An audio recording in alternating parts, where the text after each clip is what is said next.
See, we've got our 32-bit app on the left and our 64-bit app on the right, and they're loading in a Library of Congress photograph, which is 4 gigabytes in size. It's 32K by 32K pixels, over 1 billion pixels, and it cannot, the 32-bit app cannot keep this whole thing in memory at once, so it's going to have to be going to the disk to perform operations on it, is where the 64-bit version of the app can. And we're going to see the difference. So I've got my photograph here, and let me just zoom in on this just to show you that how dense this photograph is, right? It's a very dense photograph, very large, a lot of pixels here. So what we're going to do is I've taken this photograph, and it's not quite right, the white balance isn't right, and we can run a few filters on it and clean it up. And so I'm going to go ahead and do that right now. And you can see the CPU and disk usage here, and you can see how much faster the 64-bit version is running.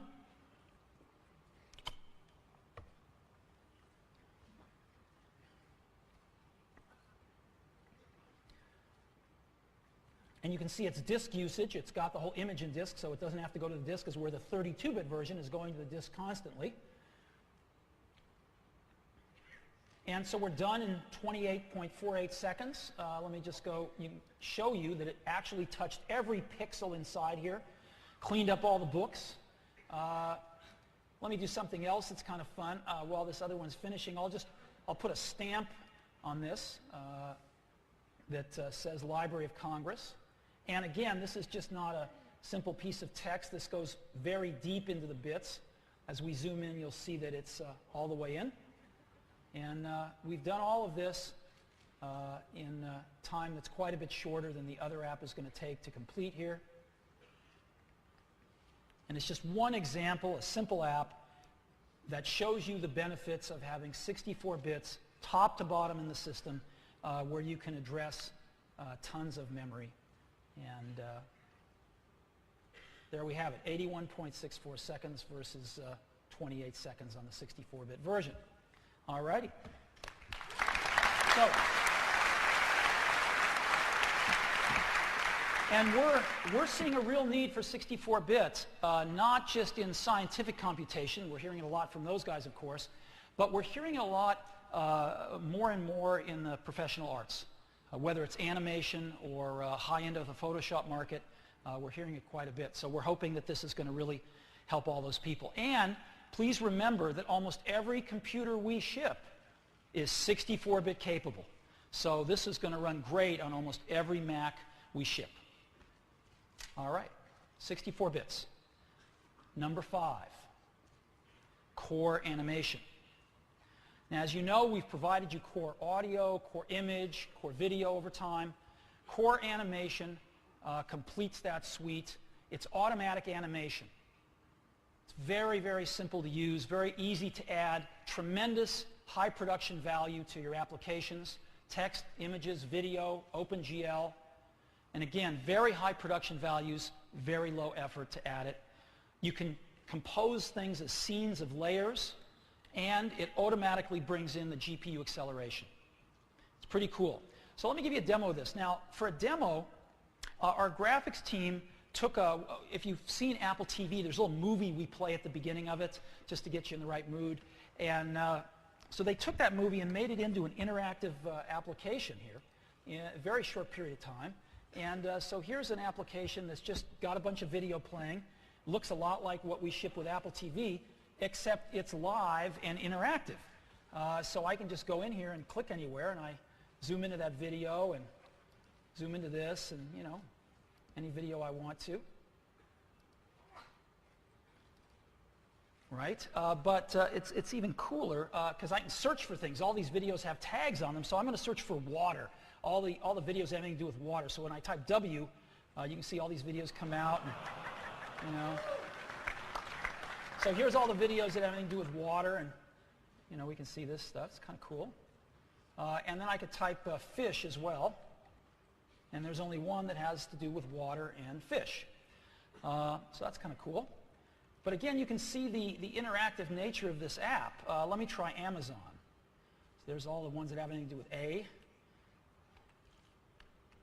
So here's all the ones that have to do with the Amazon. And again, you know, it's pretty cool. And this was written very, very quickly. And you can see what core animation can do for you. I think there was one more, had something to do with the beach. And again, we can see all the videos that have anything to do with the beach. All right, so that's what I wanted to show you with core animation. And here we go.